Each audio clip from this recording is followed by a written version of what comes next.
Well, it's showing that I'm live.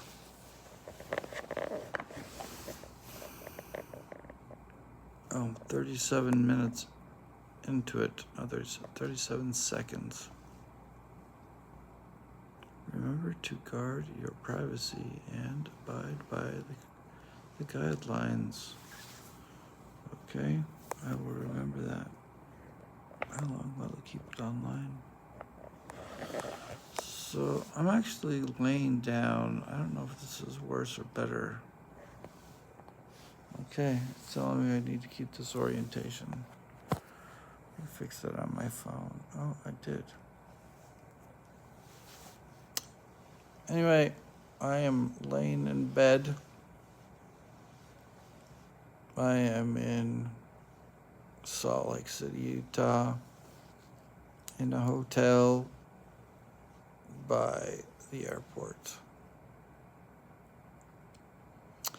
I just finished a CT scan of my abdomen, pelvis, and chest area.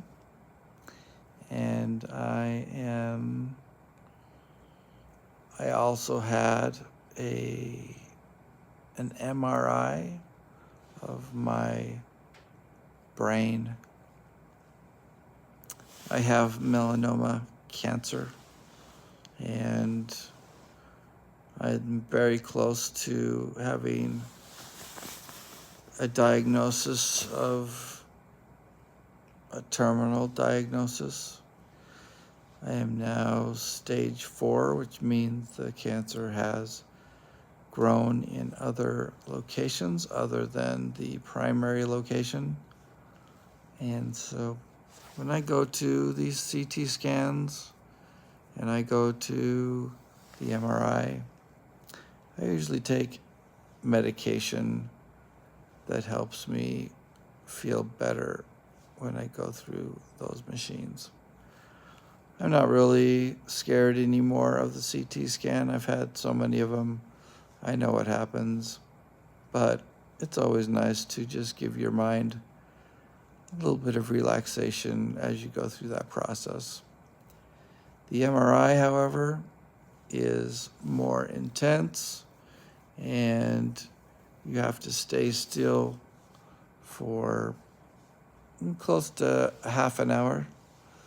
They ask you if you want to listen to music, or if you just want headphones, or if you want just,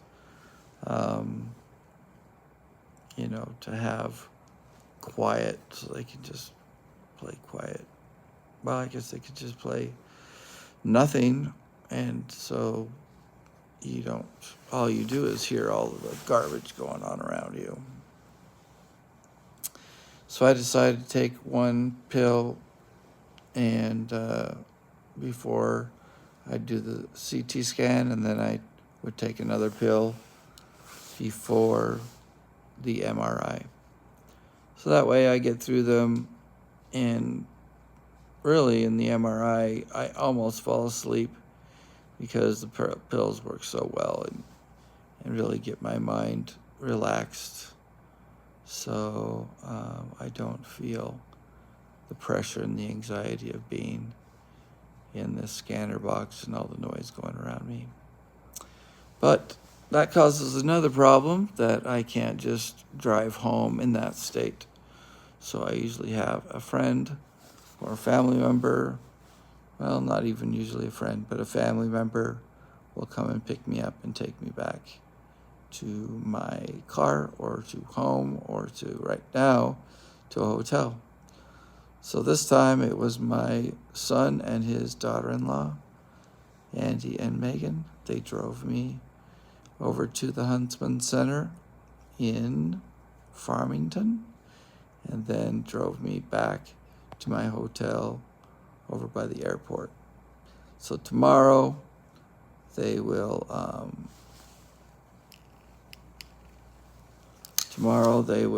pick me up tomorrow my wife is coming over, because it is great to have her in these conversations with the doctors. So they don't tell me what's going on with the scans on either one while I do it. I have to wait until the doctors look at the scans, and then they can tell me the yes or no, the up or down, the good or the bad. So tomorrow, I've got to pick Deanna up early in the morning from the airport. She just flies from Salt Lake Twin Falls to Salt Lake. It's a cheap flight. And then I pick her up, and then we go in tomorrow at around noon to talk to the doctors about my condition and whether I should be going on immunotherapy or whether I should stop. So on my way up here, I listened to a song. Let me see if I can get... It wasn't a song. I don't know why my brain's thinking that. It was an audio book, and I hope that still is working.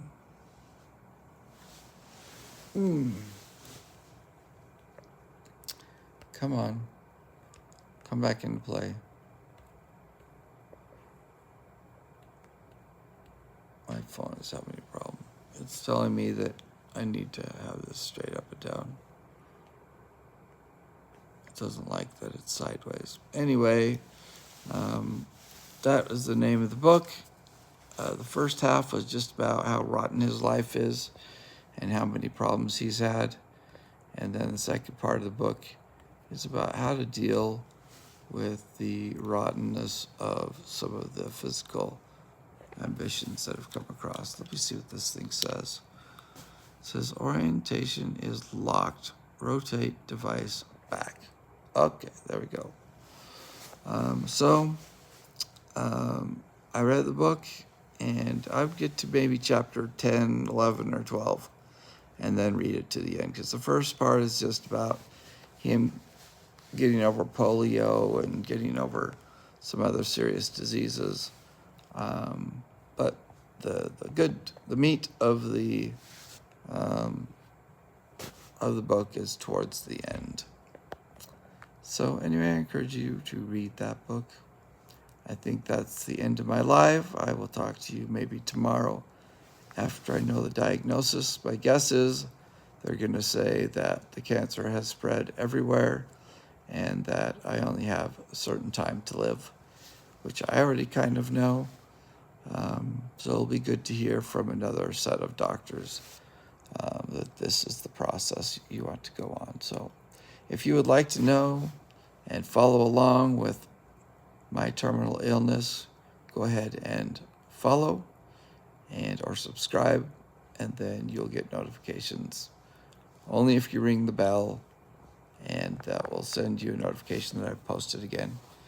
It should be an interesting journey, so I hope that you will follow along with me.